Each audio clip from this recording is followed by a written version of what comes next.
Hi guys, how are you all doing? Welcome back to my channel. It's your girl Chisom here again, and this is Mrs. Lepa series. If you're just meeting me for the very first time, you're just passing across my channel for the very first time, thank you for stopping by. Do consider sticking around, watch this video to the end, subscribe, and be a part of this community. And to all my older returning subscribers who keep on clicking on my video anytime you see it pop up on your screen, thank you so much for your support. Thank you for the engagement. Thank you for all you do for my channel to grow. I love you guys and you are amazing.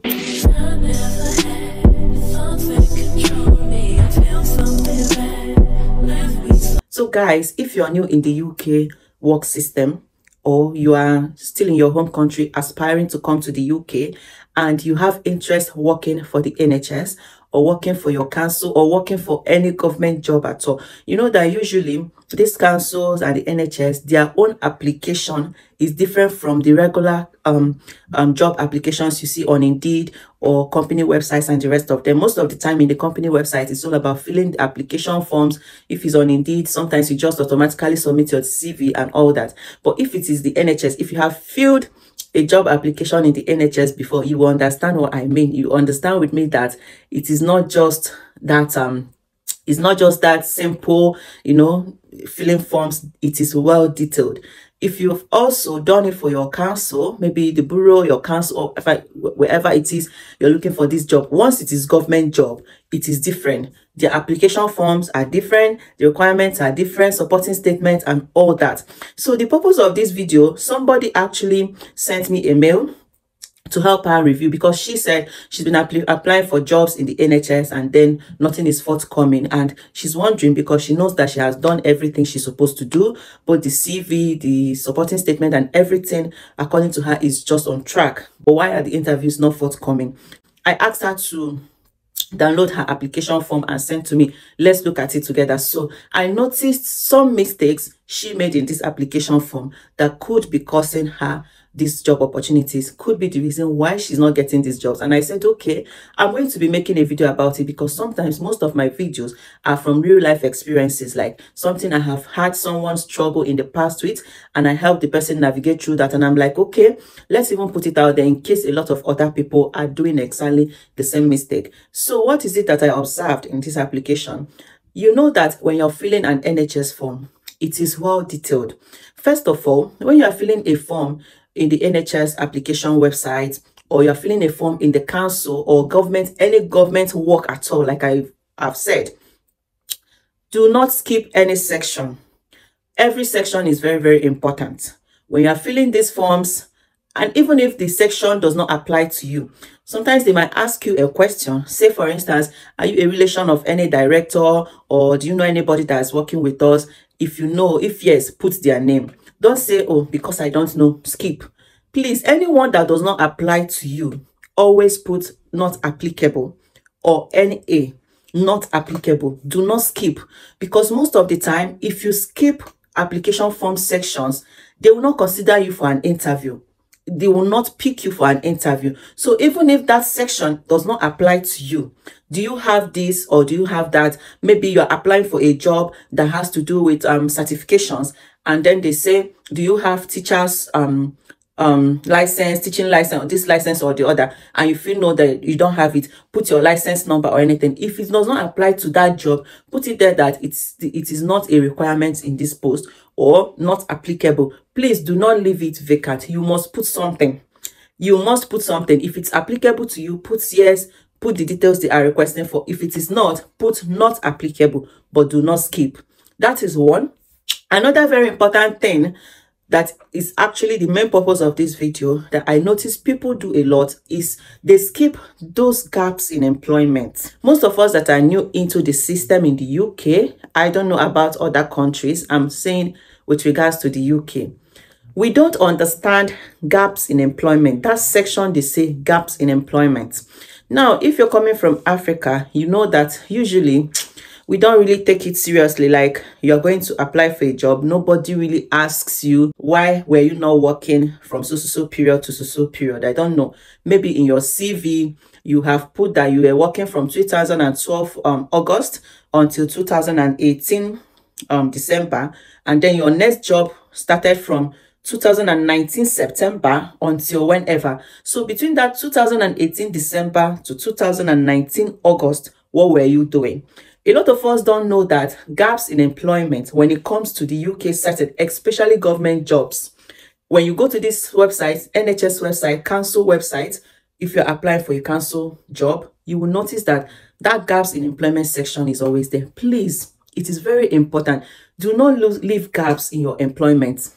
If it is a gap you can cover, what do I mean by a gap you can cover? If you know that when you left the university, maybe you left university in 2018 and then your first job was 2019, say November 2019, and then you come to your job experience in your CV and your first job is 2019 December. Meanwhile, your CV, that same CV, is showing that you graduated from school 2018 October, for example. There is a gap in your employment. You have to cover that track. If it is something you can cover in your job experience, maybe instead of saying you started working with this company in 2019 November, if you know you can state that you started working in this company in 2019 January, and you know that maybe you are in good terms with the HR, the manager, or whoever you are going to be using for referencing, and you can explain to this person that I have stated in this job application that I started working for you in January. Please, will you be able to cover up this track for me? If you know you are in good terms with that employer and the employer has agreed that, okay, it's not a problem, I'm going to accept that I have known you for this period, it's fine. You can do it that way. But in the case where you are in the UK, for example, and you know that Oyibo people, they know they lie for this kind of matter. So if you are working in a particular organization, maybe you came to the UK in January 2001 and your first job started in June 2001, your employer that you're working for from that June 2001 will never agree to give a reference and say that they have known you from January 2001. Oyibos, you know, you don't have that kind of rapport with them over here, and besides, they don't really put, do all those kind of, things. So what do? You don't just submit the application knowing that from January 2001 to that June 2001, you have been idle, you've not been working. It is going to leave gaps in your employment. So what do? You must find a way to cover the gaps in your employment. Or if you don't have anything you are doing for that period, if you know that as at 2001 January to 2001 June, you were not working, you have to state it. You have to explain what were you doing or the reason why you were not working in that section, gaps in employment. It could be any reason at all. Maybe due to relocation, you changed environment, you needed to, do some further training to, brush up yourself before you can fit into the new system. Or if you are a lady, maybe you got married, that period when you joined your spouse, you were not working for so period until so period. Or if you just got married newly, that you and your spouse, you and your partner have decided that you should stay home, take care of the family, build a family, so to say. And from so time to so time, you've not been in employment because you were building your family, taking care of the kids and all that. I know a lot of people that were not working for up to 5 years.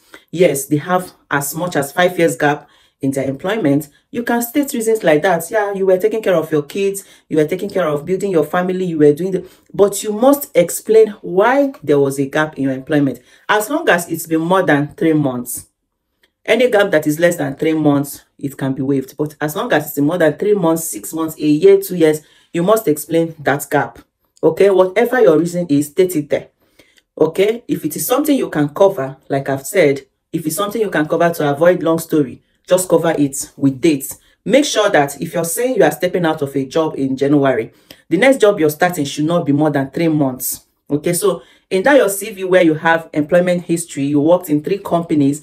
From company 1, you worked from January to December 2021. From company B, you worked January to December 2022, or you worked from May to December 2022. From that December, you left company 1 to when you started in company 2. Make sure that it is not more than 3 months gap. And if it is more than 3 months gap, inevitably, it is more than 3 months gap. Please, in your application for job in the NHS or job in your council or any government job you're applying for in the UK, please make sure you explain what you were doing at that time. Do not skip that section. That is a mistake that a lot of people have been making when they say gaps in employment. Please, except you can cover these gaps, do cover them, avoid the long story. If you can't cover them, maybe it happened while you were here, there is no way you can just covering it means that you are lying in your CV, and there is no way you can bring up backup evidence to show that this was actually, if you know you can't do that, please, you must explain what you were doing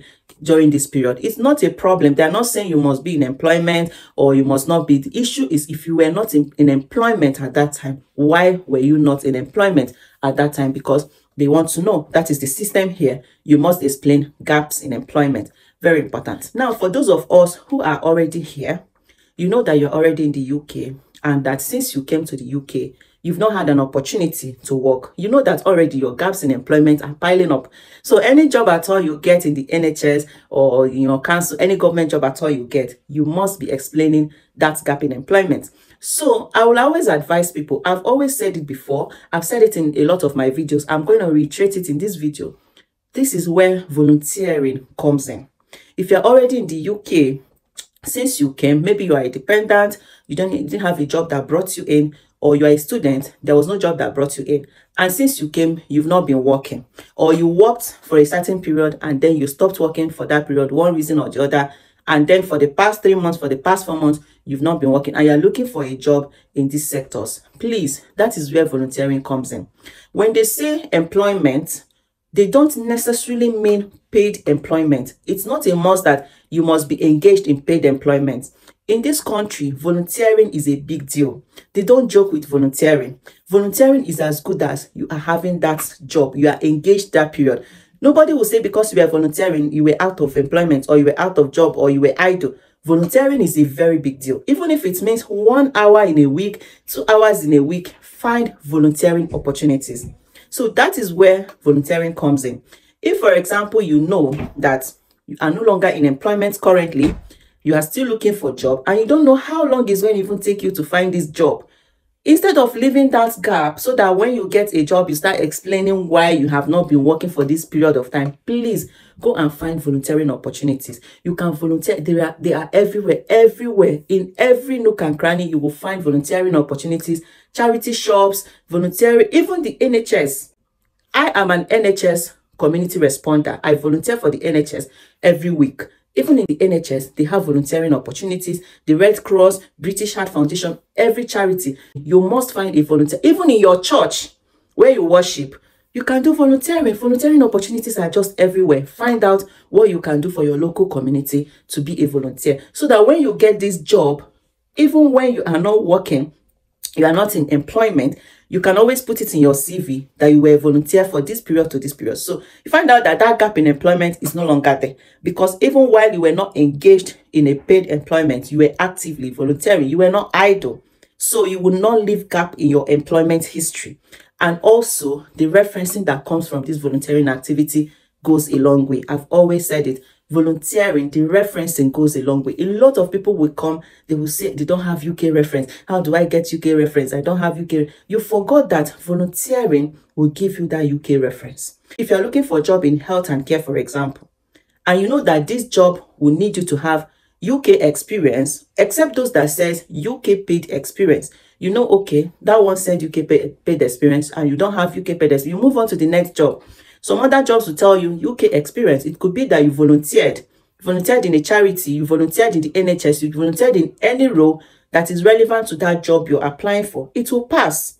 Even when you come to these people and tell them that you were volunteering this, as in they take it in high regard, you can get a reference from that volunteering organization. It will pass. In building up your CV, volunteering is very, very important. Very, very important. You people should stop underestimating it. Stop saying you don't have the time. You are looking for a job that will be paying you money. You are here to make money. Yes, I know you're here to make money, but while you are waiting for that job to start making money, don't be idle. Go and start volunteering so that you don't leave gaps in your employment, and so that you can get a reference when you need one. So that is what I'm going to be leaving with you people in this video. When you are filling your application form for NHS, for any government job at all that you're looking for in the UK, please do not leave any sector vacant. Do not skip any sector. Anyone that does not apply to you, put not applicable. The ones that apply to you, fill them. And especially when it comes to employment gap, especially that gaps in employment. A lot of people are leaving this section not answered, and it is costing you that reason. It is the reason why you're not getting that job. If you know that you don't have gaps in employment, maybe from your CV there are no gaps in employment, please go there and put not applicable. If there are gaps in your employment, please make sure you fill them. And if you cannot fill them because you were not actually in employment during that date and you cannot fill them, please make sure you explain to them what you were doing within that period. Some people don't know that these things matter. You think it's just how it is, back home, nobody asks for this thing, but they really do matter. That is just what I'm going to be leaving with you guys in this video. I hope you find it very helpful. Don't forget to always drop your comments, ask your questions. Anyone you can't ask in the comment section, come inbox. We'll talk about it via email, via Instagram, okay? If you have watched up to this time and you have found this video very informative, very valuable, please don't forget to give it a thumbs up. Please do not forget to give it a thumbs up so that YouTube can recommend it to as many other users as possible, okay? And if you've not subscribed, this is the time to hit that subscribe button. Be a part of this community. You are going to love it here. Trust me, it's value for your time. Okay, so guys, until my next video where I'll be catching up with you guys, do take care of yourself, love yourself, and always be positive. Bye-bye.